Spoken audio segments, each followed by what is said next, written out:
Bakit ikukulong si Satanas sa loob ng 1,000 taon? Revelation chapter 20 verse 2. And he held hold on the dragon, that old serpent which is the devil, and Satan bound him 1,000 years. Alam mo ba na darating ang panahon na mawawala si Satanas sa mundong ito sa loob ng 1,000 taon? Parang sabihin ko sa iyo na magkakaroon ng panahon na walang panlilinlang, walang pandaraya, walang tukso at walang kasalanan. Ang tanong ay bakit kailangan pang ikulong si Satan kung pwede naman siyang talunin na lang? Maaari bang talunin na lang siya para tapos na lahat ng bagay?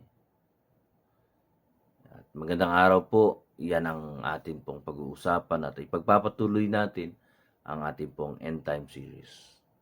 Ngayon po, pag-uusapan natin ang isang bagay na mahalagang bahagi ng huling panahon. Ang pagkakulong ni Satanas sa loob ng 1,000 taon. Ito'y nagpapakita o ito'y makikita sa Revelation chapter 20 verse 2 na kung saan si Satanas ay huhulihin at gagapusin. Pero ang tanong, bakit kailangan pang ikulong? Hindi ba sapat na talunin na lang siya? May malalim na dahilan ng Diyos kung bakit ito ang dapat gawin sa Kanya. At yun ang ating aalamin sa araw na ito. Mayroon 3 bagay na nais kong ibahagi. Una, bakit kailangan pa siyang ikulong? Una, para itigil ang panlilinlang at panluloko o kasalanan. Sabi sa Revelation chapter 20 verse 3, ikulong si Satanas upang hindi na siya dayain o hindi niya nadayain ang bansa. Sa ngayon, ang mundo ay punong-puno ng kasalanan, kasinungalingan, tukso at panlilinlang. Si Satanas ang tinatawag na ama ng kasinungalingan. Siya ang dahilan kung bakit marami ang naliligaw sa totohanan.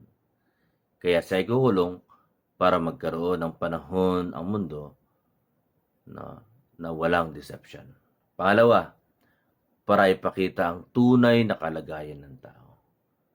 Kapag wala si Satanas, mawawala rin ang panlabas na tukso. Pero ang tanong, magiging matuwid ba ang tao dahil wala si Satanas? Hindi rin. Sa loob ng 1,000 years, ay may papakita na wala na ang Diablo, totoo.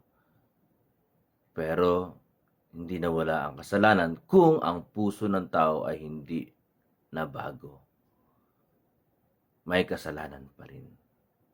Ipinapakita lang rito na ang problema ay hindi lagi kay Satanas, kung hindi ang puso ng tao na kailangan ng Diyos. Panghuli, pangatlo at panghuli, para ihanda ang final judgment.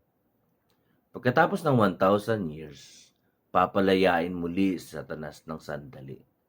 At doon makikita kung sino talaga ang susundin ng tao. Susunod ba siya sa Diyos o sa kaaway?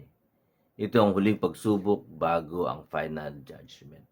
Ipinapakita rito na Diyos ay katarungan. Binibigyan niya ang lahat ng pagkakataon na pumili kung kanino siya papanig.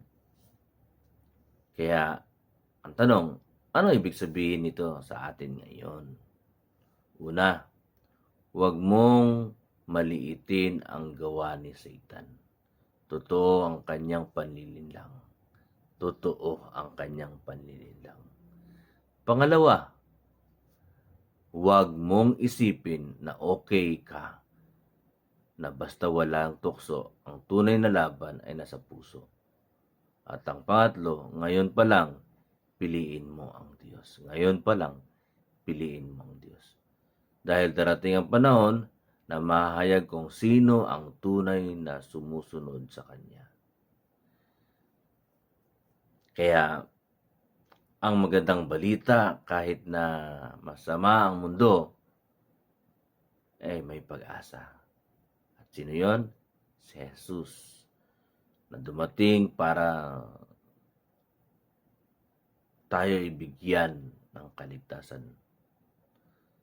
Sa pamamagitan niya, maaari kang magkaroon ng bagong puso at magkaroon ng bagong buhay. Kung hindi mo